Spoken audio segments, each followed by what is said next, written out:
Hey guys, good afternoon everyone. Can everyone hear me? Perfect. Thank you for coming this afternoon, especially on a Friday. Today we're going to be talking about threat hunting, some of the obstacles we face, in corporate environments, and hopefully how to bypass them. My name is Matt Schneck. I'm a consultant at Security Risk Advisors. I generally speaking focus on the endpoint controls as well as doing data analysis. My name is Kevin Foster. I talk very loudly apparently. I am also an endpoint specialist, primarily focused on incident response as well as forensics, and the purpose of this talk, forensics at scale, excuse me. And my name is Ryan Andrus. I am generally an incident responder and do a lot of data analysis as well as focus on the endpoint as well. I also am heavily integrated with making sure the tools in the back end work as well for a lot of the threat hunting infrastructure that we work with. In terms of a talk agenda, we're going to start off by defining what is threat hunting, our own version of threat hunting, the preparation and communication behind the steps, the framework that we typically use or employ during threat hunts, and then the post-hunt activities. In terms of how we define threat hunting, we typically define it in a number of different ways or a number of different objectives, but essentially we're looking to identify systems or accounts that are compromised in a corporate network, as well as look to build out or establish rules in areas of the environment that might have limited security controls or limited visibility in order to enhance or identify these types of things in the future. Additionally, some of the strategies we look to employ as part of these activities are anomaly-based or threat-based intel. Obviously, that's intel scans. Anomaly-based, so looking for unusual configurations or a thing that might allow an attacker access to a system, as well as behavioral. So essentially taking the MITRE framework, looking for tactics or specifically the techniques across a number of systems or in-scope systems. Additionally, the why do this? Essentially to identify systems that might have pre-existing conditions or alternatively been compromised, maybe before the security tools you put in place, so they don't necessarily have the visibility or have seen those attacks. As well as the blind spots, a lot of times in some environments you have legacy systems or parts of the network where there's no visibility into something occurring. So essentially trying to get visibility into those systems or those areas of the network. As well as looking for secondary compromises. A lot of times we see in organizations, they're very good at performing the initial analysis, say for example, phishing attack, but seeing a lateral movement or movement away from that primary box is sometimes challenging to see where additional systems or accounts might be compromised. Talking a little bit here about the high level, just to walk everyone through it. We typically see it in 3 core phases: the preparation, execution, and post activities. Each phase, generally speaking, has a number of different steps incorporated within each phase. Within preparation, obviously, we have identify the core team members, what team members we typically use as part of a threat hunt, as well as socializing with the key stakeholders. So looking not only at your security, your system admin stakeholders, but also who are the business stakeholders that we need to incorporate as part of the threat hunting activities and get their buy-in. Again, part of the preparation steps is identifying a hypothesis, and then as well as identifying the scope of systems where that data is going to be available to prove that hypothesis correct. And then as part of the execution phase, let's go out and from those in-scope systems, gather the data in order to prove or disprove the hypothesis. And then from there, once we've gathered that data, let's go ahead and perform some data analytics and some manual analysis in some cases with that data in order to prove that hypothesis true or false. And then once we've gathered that data, perform that analysis, looking at the post activities, what observations were made, let's document them, and then what rule sets improvement can we do in an environment. Those last 2 steps are critically important as part of the threat hunt because you need to get organization buy-in and not only to continue doing threat hunting, but additionally understanding maybe where you hunted, what activities were associated with that hunt in order to attribute the actions that you did. In terms of the threat hunt team selection, there's a couple different things out there on the internet we've seen, but generally speaking, we go with 3 core team members: a team lead, a developer, and an incident responder. Team leader, generally speaking, works not only with internal team and provides direction, but also externally and communicates with organizational stakeholders in order to get their buy-in. The developer looks to integrate the tools that you have at your disposal, as well as write any custom scripts necessary to perform data acquisition. Then the incident responder, essentially the incident responder's role is to look at what you're seeing within the data. Is it unusual in comparison to the configurations in the environment? Is what's running should be running? And then at the end, look to build out some anomaly detection. One of the other core things we look to do is utilize some internal security team member from the organization in order to leverage their environmental knowledge. That helps us get some more visibility or understanding as to what we're seeing and quickly be able to take some action associated with it. Activity tracking in an organization is huge as part of these threat hunting activities. And we, generally speaking, like to refer to this as a project because it's short in term and length, but repeatable. So one of the things we typically like to do is make sure that all the things we're looking to do are documented within an IR tool set in order to answer the question is, who did what on what systems? What accounts did we touch? What activities occurred and when did they occur? In order to be able to attribute all the things we did to ourselves, as well as answer a system admin when they say, you took down my system on this date and in this area of the network, and we can turn around and say, no, we didn't, which is huge. Additionally, in terms of tracking, this then starts to tell the story as to when you want to perform these in the future, what did you do, and be able to communicate with stakeholders and metrics, and be able to track and measure success for long-term improvement of threat hunting projects.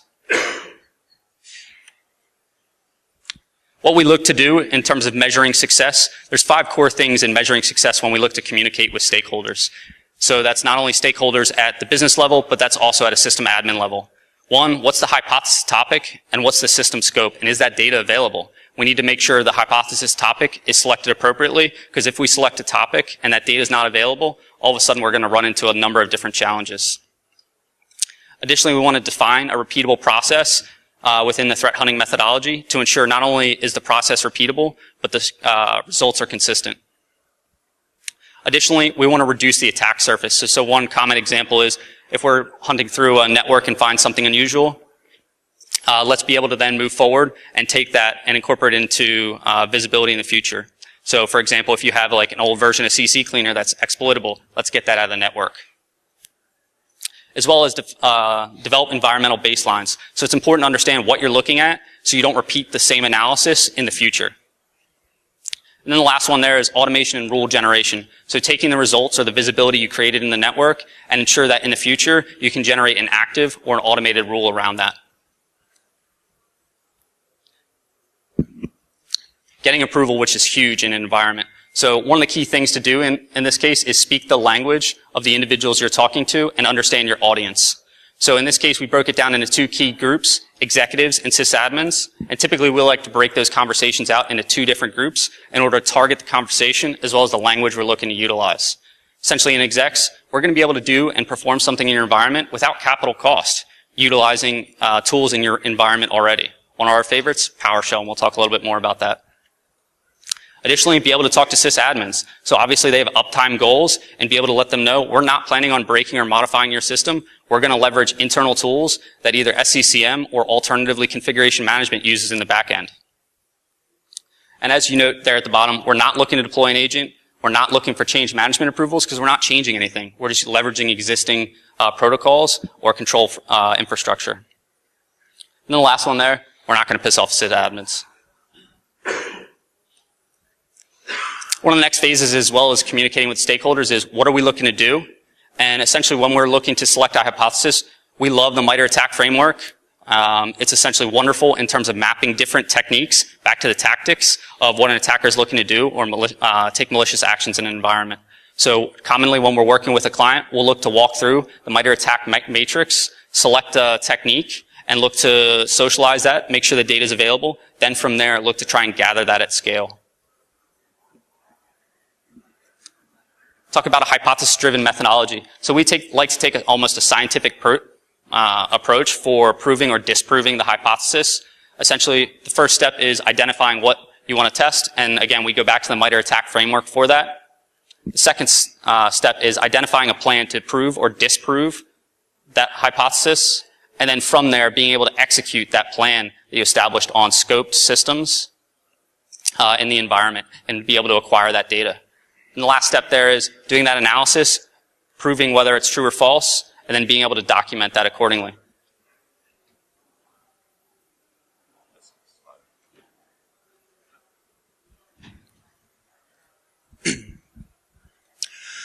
All right, so Matt just talked through kind of our high-level focus here, how we communicate and get buy-in in organizations where there aren't necessarily clearly defined goals, or there's hesitancy in beginning to poke around on the network. A lot of times people express concerns. You want to touch every system on our network. Well, it's the blue team perspective.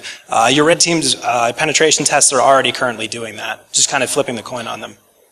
So as far as actual data collection goes here, there's three primary groups that we look at. The first is endpoint, which is what we're going to be focusing on for the remainder of this talk, just because this is the one that a lot of organizations have room for improvement, or even collection in general, or starting collection in general. Not a lot of organizations are capturing endpoint logs very well currently, at least the ones we worked with. Network logs, hopefully everyone in here is logging one of these items, if not all of them. And same thing goes for account logs. There's a lot of really good data that can be mined here, and you can start looking at things from a very interesting perspective. So summary message is, even if you are not capturing everything on this slide, even if you only have one item, you can start looking at it from a blue team perspective and start trying to find bad or evil in it.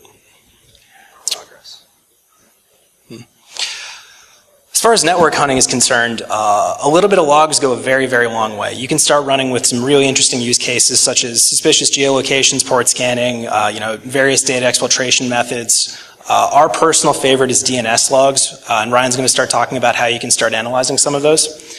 If you're not currently capturing DNS logs, we've had a lot of hesitancy enabling DNS debugging to, start capturing those in environments. I do want to give a shout out to Bro, which is in the very right-hand column here. It captures pretty much everything you could possibly want under network level. And depending on where it's positioned, you can start actually looking for system-to-system communications and doing lateral movement hunting. One of my favorite Bro cases to talk about is just capturing SSL and TLS certificate information. And in general, once you start grouping things together, most of your systems should be using the same communications. Things that are interesting to look at are self-signed certs, which Bro will just pluck out and explicitly tell you, this is a self-signed cert. When you look at a lot of the red team tools, Interpreter, Cobalt Strike, by default, they use self-signed certificates. So if you can whitelist those out, anytime you see a new one, it's probably something you want to go look at. So going back to Matt's idea here about baselining the environment, really the core concept is you want to figure out what is normal and then start defining alerts on things that are abnormal. When it comes to endpoint collection, in a lot of organizations, we end up having to use something called SIM sweep. If you've ever heard the name Matt Graber, which if you've attended a PowerShell talk in the last 5 years, I guarantee you have, he has actually been doing some work on the blue team side of things. He's often associated with red team tools.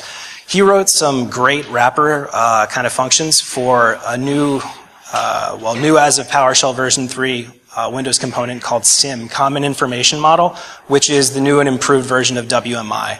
If you've been around a Windows environment for long enough, I'm sure you've heard of it. It's actually existed since Windows NT 4.0. So what SIM does is it pre-negotiates authentication for WMI communications, which really speeds up the rate at which you can talk to systems. Traditionally through WMI, there's a lot of back and forth, there's mutual authentication going on, it's very chatty and it's very slow. SIM sweep does all that up front, and that way you can just interact directly with each system. So really the benefit of SIM sweep is it speeds things up considerably. It is no longer as slow as WMI is, and it allows for scripted mass collection across an entire environment. As far as some of the drawbacks go, you are limited in what you can collect. Like I mentioned, it's WMI based. It needs to be in the WMI repository in order for you to collect that data. So you get some flexibility. You can start pulling back specific event logs if you're not centrally aggregating them. You can look for specific registry keys or file paths, as well as capture things like processes, services, scheduled tasks, all the things you normally look for when you're trying to figure out, is this system compromised? Unfortunately, you can only capture metadata, if you will, around those activities. So you can see that a process is running on a system, but if you want to go grab a hash of it, it's kind of a limitation of WMI. It's not in the WMI repository. There's no great way to do that through SimSweep or WMI. One of the things that trips up clients here is RPC ports. So there's really two methods that you can use SIM commands. The first is through Windows remoting, which I'll touch on next slide. And kind of the legacy protocol is RPC. It uses some obscure ports. I think it's 45,000 and up. So if you have internal firewalls in place, that can potentially limit you from being able to use this tool and start collecting information through SIMsweep. Fortunately, that's not very common. I guess unfortunately. I wish we saw more internal firewalls, but just speaking from our own experience, we don't really. It's never really been a holdup for us. But one of the main drawbacks of SIMsweep is that it's a one-to-one data collection by default. When you grab this from GitHub, and there's a link on the bottom there, your collection system can only talk to one system at a time. There are ways around that. You can use PowerShell jobs, or if you want to get really tricky, there's some run space, multi-run space code available. BoProx has some interesting code around that. You can write wrappers for it and do one-to-many data collection, but if you just grab this from GitHub, you have to do one-to-one. As far as requirements to make this thing actually run, there's really only two. The first is the system you're collecting data with needs PowerShell version 3. Like I said, these commandlets weren't introduced until PowerShell version 3, but they are backwards compatible. So the data collection system needs PowerShell 3. All the other systems going back to NT4 do not. So there's really only one system here that needs to meet specific baseline requirements. And the second thing is obviously you need access to the system. You need local admin rights. If you don't have them, you can't authenticate and you're not going to be able to get anything back. Just one comment, the PowerShell version 3, it's huge because most client environments we still work with still are porting over from Windows 7 to Windows 10, and as default, Windows 7 does have PowerShell 2.0, so you can run this in those environments that are not up to version 5 or later. I mentioned you can pull back process metadata and services and things like that. And while you don't get all the juicy information like we're going to talk about in the next couple of slides in terms of hashes and specific things you can look for as IOCs, you can see in these screenshots there's still a lot of data. SVC host, if you ever see that running without that -k parameter, you have an issue. Very easy alert to create, and you can pull that information back with SIMsweep. You can also check things for paths. If you see SVC host executing anywhere out of system 32, you have an issue. You don't need additional metadata to come to that conclusion. That is something that should always be true, and you need to go take a closer look at that system. So when you're talking about hypothesis generation, SIMsweep really gives you visibility when you don't have any. Like I said, not many people are collecting endpoint logs, and we encourage all the clients to, but while you're trying to get to that point, SIMsweep is a good alternative. The next step up from there is really PowerShell remoting. You can see kind of a theme here. PS remoting offers a lot of benefits. You can do one-to-many collection, which really speeds up the rate that you can collect data. The red team loves it for kind of the same reasons. Blue team does as well. One of the more interesting things here is it actually gives you direct access to the Windows 32 APIs, which you need to be a little bit more of a developer in order to make use of, but fortunately there's a ton of community support for this. One of my favorite recent kind of developments in this space is by Jared Atkinson, who released a get-injected thread script, which will actually walk through all the threads on a system, map them back to the DLLs that are loaded there, and try and find unmapped code, or also known as injected code. It's not something you can do with SIMsweep, but it's something that we ran a couple weeks ago across 15,000 systems in less than an hour and a half. And quickly had a list of, I think, about 50-some systems that we needed to go take a second look at. So it's incredibly fast, and if you spend some time on GitHub, you can really find some interesting scripts that people have written. One of the problems here is it's not on by default. And this is where you need to start taking kind of a methodical approach in how you're communicating to stakeholders. When we first do a threat hunt in an environment, we get a lot of pushback about making modifications or changes to system. Oftentimes we'll use SIMsweep as an initial starting point in order to say, we were able to meet these use cases and find these interesting things. If you're willing to work with us and, pilot Windows remoting and enable this across the environment, this is the next list of things that we can do to support that. So really it's an iterative process and goes back to the communication that I was talking about. If you are not, effectively communicating upwards about the value add for what it is that you're proposing, you're not going to get anywhere, or it's going to take you a very long time. The screenshot here shows kind of a different take on the process level view. Like I said before, on SIMsweep you don't get hashes. This you can clearly see. We're maybe not. At the top there's an MD5 hash. There's also a SHA-256 hash. When it comes to looking this stuff up, it's very simple to script this, run it, once a week, whatever it might be. Pull it back into a analytics engine like Ryan's going to talk about, and then do automated lookups on virus total. Once you get that process up and running, it maintains itself. Anything that fires is something someone should go look at. Really, the most sophisticated version of this is continuous logging. Windows event forwarding is something that seems like some people, it's on their radar, and a lot of others have never heard of it. If you don't have a central way to collect and aggregate endpoint logs, such as Splunk Forwarder or whatever it might be, Windows event forwarding is free. It's included in Windows, and they have a ton of great documentation around it. Jessica Payne, who is the author of that screenshot there, has done a lot of work on continuous monitoring and intrusion detection. Excuse me.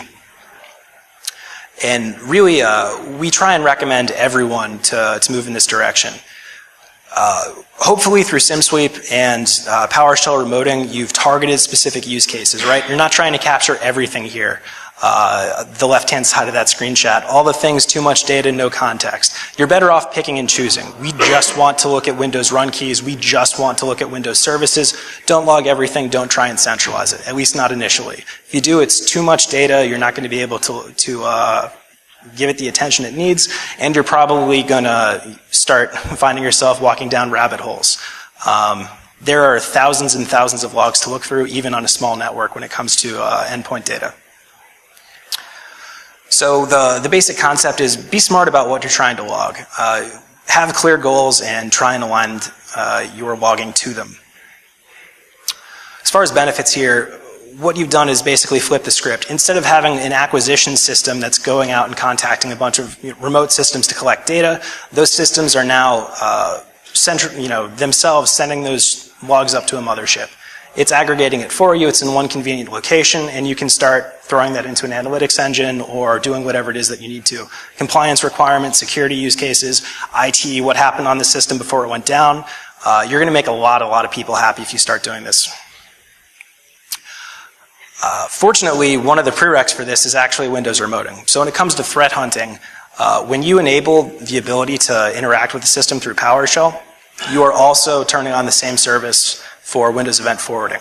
So by enabling one capability, you're setting yourself up to enable the next. So we really see this as kind of an iterative cycle.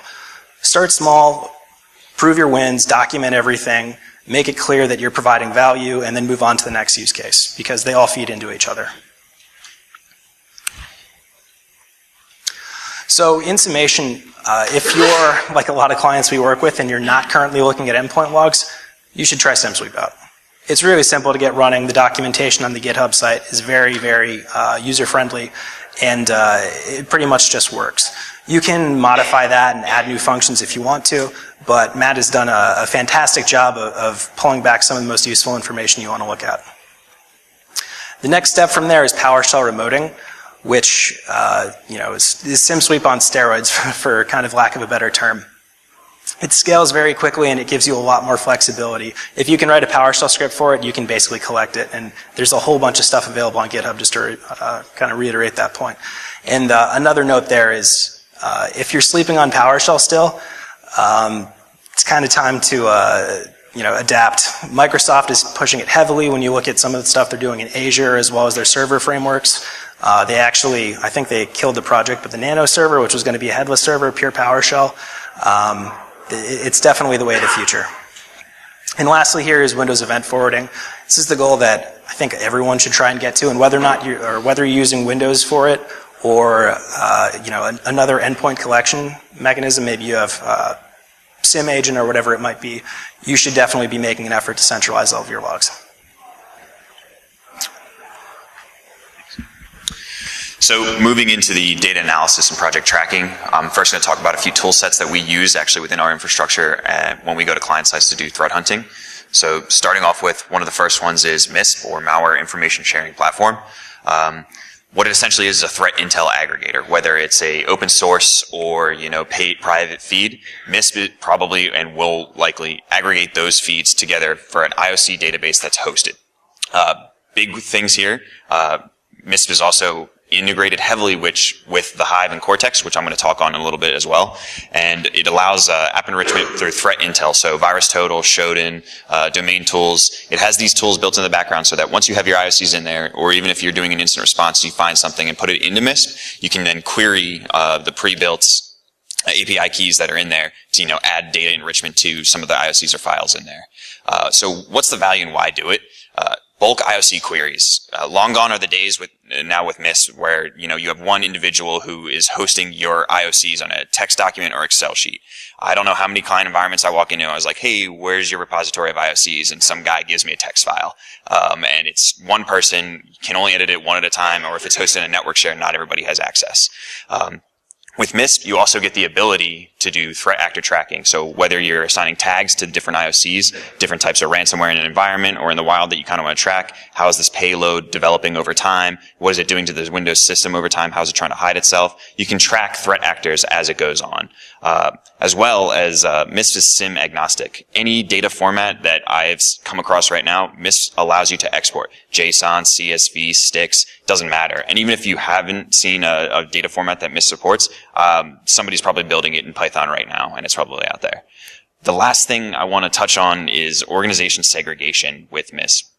When your company gets big enough, or if your organization is large enough, I've seen some people segregate like SOCs or NOCs. They can both contribute IOCs where both teams can see it. And if you don't want those databases kind of messed up by one person having full admin rights and changing everything you have, they can go through RBAC and approval processes or proposals of like, okay, we've cited it. Here's some changes that we've seen as it's developing. So big win for, hosting your IOCs. Now everybody can kind of concurrently look at them and also feed them out, via APIs through MISP database into your SIM or, other tools as well. Moving in, the data analytics or log aggregation platform that we like to use is Elk. So if you guys are not familiar, Elk is kind of everywhere right now. Elasticsearch is going to operate as your database, Logstash as your log shipper, data manipulation. We're going to get into that in a little bit. And then Kibana as the visual aspect of what you kind of do visually within Elasticsearch. The reasons that we love Elk, or at least I love Elk, I'm going to speak for myself, but is you get data manipulation via visualization. Whether this is trying to do it with, executives showing what you're doing reporting-wise, or even another analyst of, here's a quick data table, look at this. As you can see in the bottom right-hand corner there, whether it's a bar chart, a heat map, data table, there's multiple different visualizations you can create. When it comes to those visualizations as well, it gives you advanced filtering, so whitelisting or blacklisting different file paths. If you want to data reduce, I don't want to see, say, program files right now. I only want to look in System32. That's it. You're allowed to do that. Getting a little ahead, but if you want to have the streaming data into Elk, you can use other tools like ElastAlert to kind of blacklist or whitelist file hashes. So obviously data reduction, but then blacklist and send an alert every time you see, SVC hosts outside of System32. Obviously, least frequency of occurrence is a data analysis technique that we are going to leverage. So process stacking. A lot of times we want to see these outliers. In a homogeneous environment, you're going to see, out of 10,000 systems, 10,000 systems are running the same applications and files. Let's, do least frequency of occurrence and let's see these outliers, or are these files approved with the environment, or is this actually evil? It gives you a quick win to drill in to see what's operating outside. The next one, rapid query results. Elk is one of the fastest data aggregators or log aggregators that I've actually worked with. And while this seems like a very simple thing, flexible query options like string queries, file path, app data, and temp. 90% of malware operates out of these directories, don't need privilege to run. But this same query in some other tools like ESM is like a paragraph long of regex. It's kind of painful. So, string queries along with a lot of other queries that you can do makes it rather simple to just hone in on different files or processes as well. Levenstein or fuzzy queries, so service host, malware hiding in plain sight. So if it's just SV host trying to hide within the same directory or even outside of that directory, you can kind of look specifically for, these common files as well. And this can be scripted as well on the Logstash side as well. And then going to Logstash, plugin filters. So Kevin touched on SimSweep, PowerShell, some other tools and different scripts that you can pull across different environments, or if you're building your own. But unifying your data fields when you're trying to build reports or hunt through the data is crucial. So, for example, with just even the different times that we have used SimSweep or even just PowerShell at different environments, image path, uppercase and lowercase, Elk sees them as differently, as well as just file path. building a parser to associate this is like executable path. Going forward, everything once it's logged in Elasticsearch is going to be executable path. So then we can correlate, stack the data as well. Further on this, parsing out like file extensions. Some of the scripts do that, some of them do not. So you can parse out the file extensions as well as, user fields. When it comes to stacking user fields, it's painful. So if you apply a parser to it, see users, and then you just replace that with a wildcard, and then you can also just filter it out as well. So now when I go to view this data, I can stack it and see the outliers as well. So data enrichment on ingestion. Logstash can make REST queries on ingestion, and Kevin mentioned this a little bit ago, but two tools, domain stats and frequency server, but mainly with domain stats, so definitely with DNS logs. Is it in Alexa's top 1 million? So two things that I know we've done.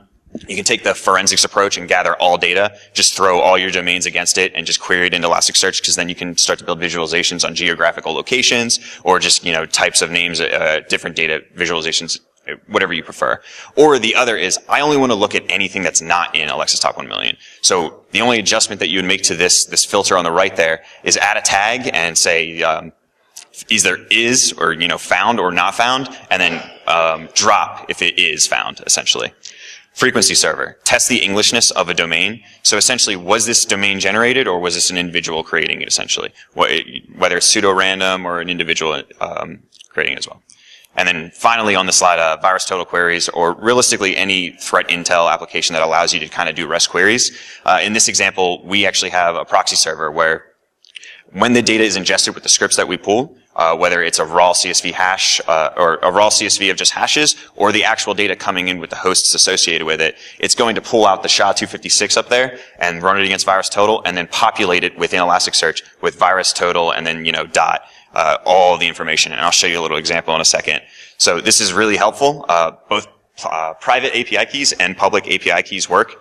Just with the public, you got to add a 15-second throttle to it so that you don't eat up that API key rather quickly, essentially. One other thing I will note, though, is what we use here and in this example is we have IP there. We have a proxy server where every time we run a hash, it saves the data and then shoots it into our Elasticsearch. This way that we only have to run one key once, and all the hashes are saved going forward. Kind of effective. We don't eat up our API costs per day. So don't expect you to read this at all. This is the JSON from raw input. This was a raw CSV of just hashes, and this is one hash, actually. So what it did is it pulled out the SHA-256 hash, and all of this is the virus total information. So the file names, the positives, was it clean, was it not clean? This is the raw JSON. In the table view, if you see in the top left corner, Elasticsearch and Kibana will make it a little bit easier to view. Or you can put it into a visualization. So for that SHA-256, what file names did virus total come back on? And then you can filter based on rating because it's going to assign it, whether it's unknown, clean. I don't want to see those. There's no quick wins, at least right there. Let's see malicious and suspicious and drill into it further. And then from there, we can add another sub-bucket within the visualizations of what host was this associated with, or how many hosts have this actual SHA on it. So moving forward into TheHive and Cortex, TheHive is going to be our threat hunt process tracker. And Cortex is going to obviously help us with analytics as well. So starting with TheHive, it's a live stream of team member activity. It gives us accountability going forward, especially with they touched on as well with, being able to track, what were you touching in at this time and what users, what hosts, as well as project tasks assigned for visibility and accountability. Associated with these tasks, you can also assign metrics or statistics around it, so reporting for C-level executives or other data analysts who are being brought in from the client side.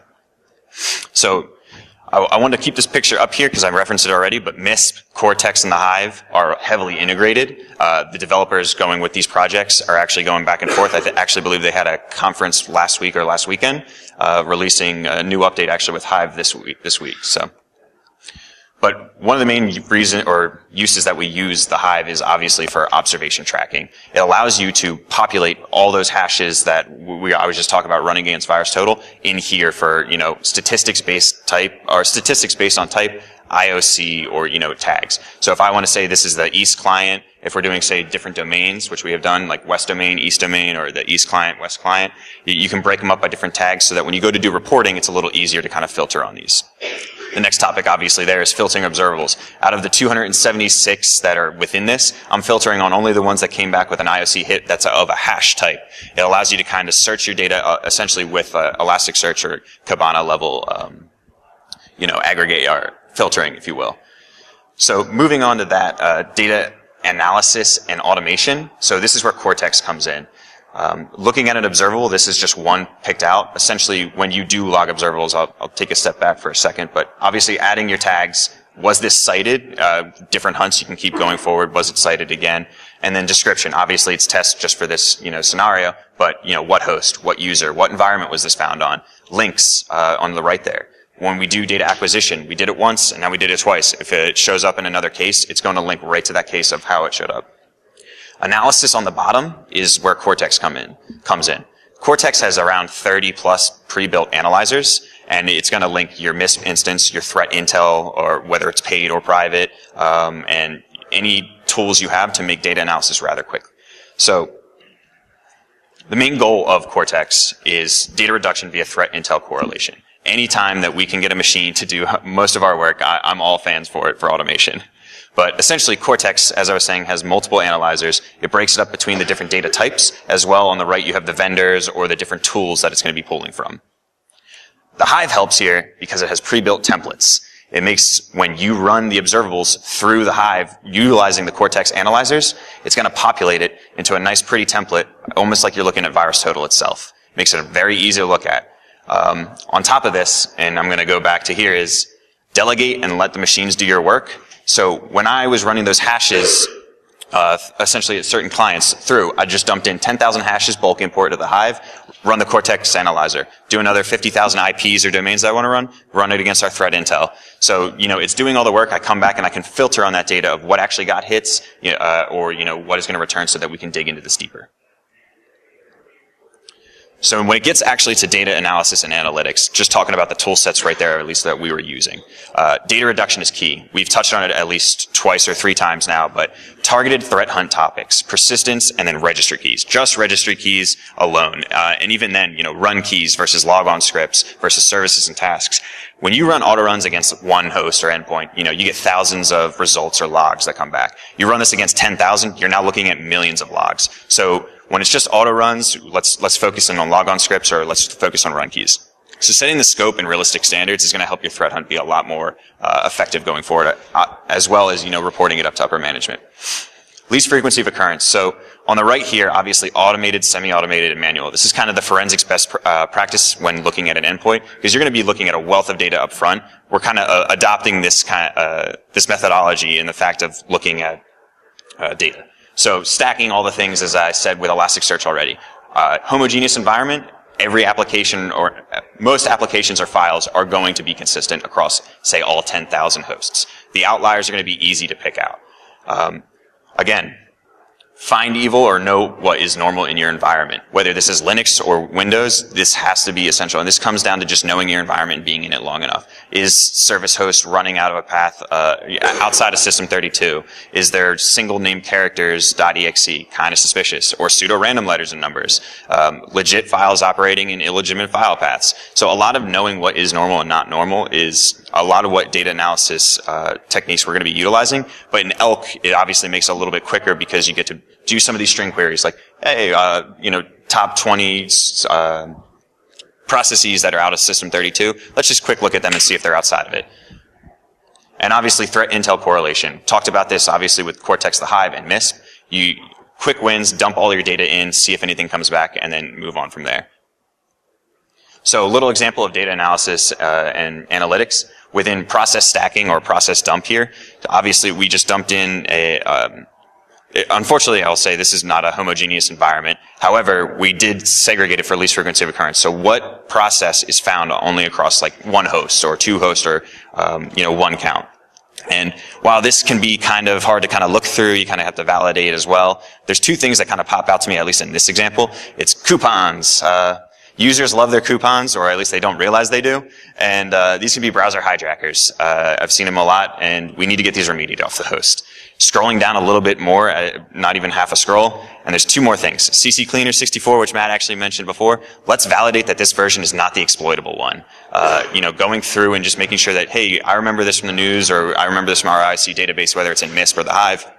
We got to validate whether this can be a vulnerability for us. And then mictray64.exe or mictray, HP audio driver for some of you that are not aware of this, but essentially it writes every keystroke to the computer in clear text, making it classified as a keylogger. So real bad. We don't want that. We need to patch that and get that removed and make sure it's not doing that anymore. So now that we have observations, going back to TheHive, observation and result tracking.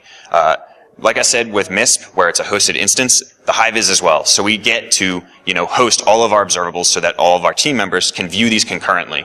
And we don't have to wait for one person hosting a master file with Excel. He didn't update it yet. He sent me the wrong version. No, it's all right there. People can see the live tracking updates as well. And on top of this, TheHive allows you to assign the tags, like I said before, for hash, IP, domain, etc. You get these pretty graphs, which can be helpful to digest the data as well as show these reports to going forward as well. So looking at accountability for team members and status updates for live streams, you can see on the right that's actually me dumping in around 10,000 hashes, and then probably the next step after that was running them through some threat intel correlation. But you see every time I interact with TheHive, whether it's adding an observable, adding a log to a different task that I was assigned, or anything, your team members are fully aware of what you're doing. A little bit to the bottom there, we see the tasks. So you can break up your projects and obviously have the metrics around these as well, so that each step of the process, if somebody's like, hey, what's the status update? Here, let me generate the reports of what metrics we have already. So drilling into like one task that's assigned, this is the first one, might be a little hard to see, sorry about that. But essentially you drill into a task and it provides a little bit more metadata. What's the description of this task? What's being asked? And on the right-hand side here, you get to add a log. So whether that's, every hour or at the end of the day for when we're on client site or at the end of the day in general, I'm updating my team of, hey, this is what I did, this is what's going on. And in this example, we're just distinguishing, these are the hunt topics we're going to be covering over the course of the week, so that everybody is up to date and they know what's going on with each task. So coming back, measurements of success, linking this all back around, hypothesis topic and system scoping. We have to pick threat hunt topics that are actually executable, like Matt was referencing. So is data based on data availability? Establish and define a repeatable threat hunt methodology. With some of the tool sets we were just identifying, TheHive, you have tasks that make this repeatable. You can create these templates. Okay, new persistence topic, or another TTP that we want to identify, or TTT for a map back to the MITRE attack framework. We just pop out the template and do the same tasks over and over again.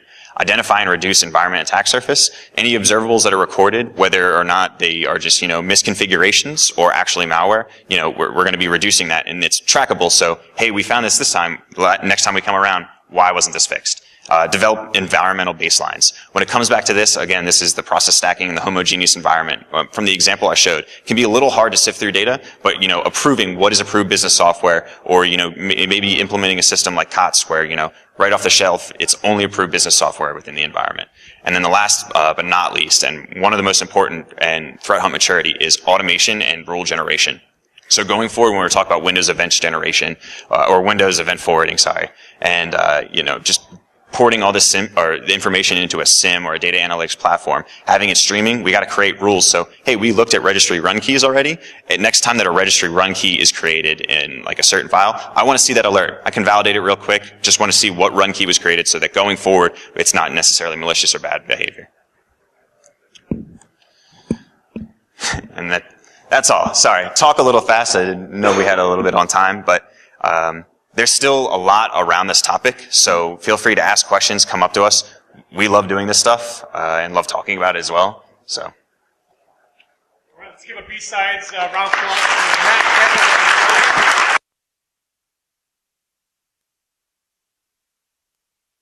Matt. You got the mic? Yep. Question? I got stuff.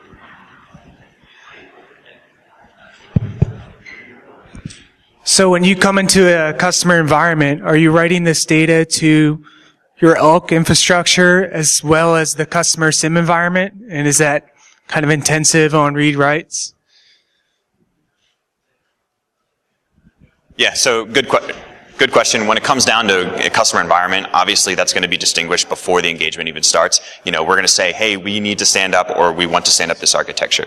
Whether or not you guys can host it for us, that'd be great. If not, then we can do it on local systems as long as we get the approval. It's all about just communicating what is expected and what we're going to be doing and being very clear of how we're handling this data as well. One of the key things I think around that too is time.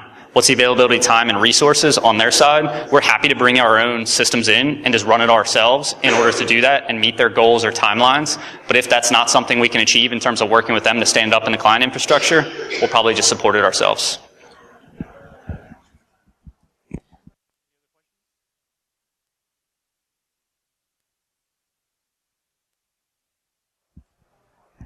So also when you walk into a customer for the first time, how long does it take you to figure out what normal is?